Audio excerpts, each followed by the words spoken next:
नमस्कार मंडळी, मी पुन्हा एकदा तुमचं स्वागत करते आपल्या चॅनलमध्ये। तर आज डे 2 माउंट आबू हा व्लॉग असेल। तर ऑलरेडी मी डे 1चा व्लॉग अपलोड केलेला आहे। जर तुम्ही पाहिला नसेल तर नक्की एकदा जाऊन बघा। तर आज मी तुम्हाला घेऊन जाते गुरु शिखरला, त्याचबरोबर ब्रह्माकुमारीचे हेडक्वार्टर आहे माउंट आबूला, तेथेही आपण जात आहोत। गुरु शिखर हे माउंट आबू पासून 14 किलोमीटरच्या डिस्टन्सवर आहे आणि येथे गुरु दत्तांनी तपस्या केली होती। हेच ते मंदिर आहे आणि ही ती जागा आहे। तिथे त्यांच्या चरण पादुका सुद्धा आहेत आणि हे ठिकाण धार्मिक दृष्ट्या अगदी महत्त्वाचे ठिकाण म्हणून ओळखले।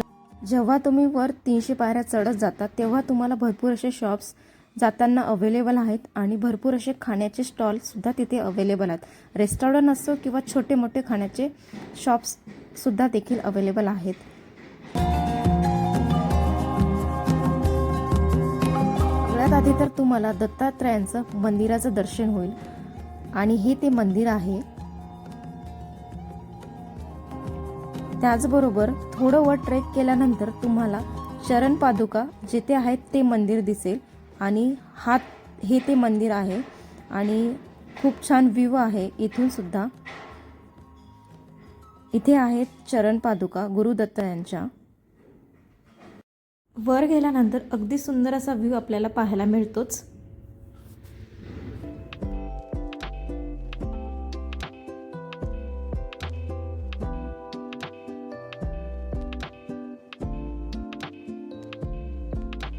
हे आहे ब्रह्माकुमारीचे हेडक्वार्टर जे माउंट आबूला आहे।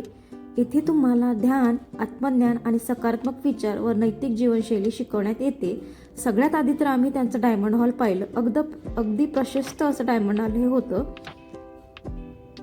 तुमच्याकडे वेळ असेल तर तुम्ही नक्की एकदा व्हिजिट करा। त्याचबरोबर त्यांनी आम्हाला त्यांचं म्युझियम ही सुद्धा दाखवलं। अगदी छान असं म्युझियम होतं।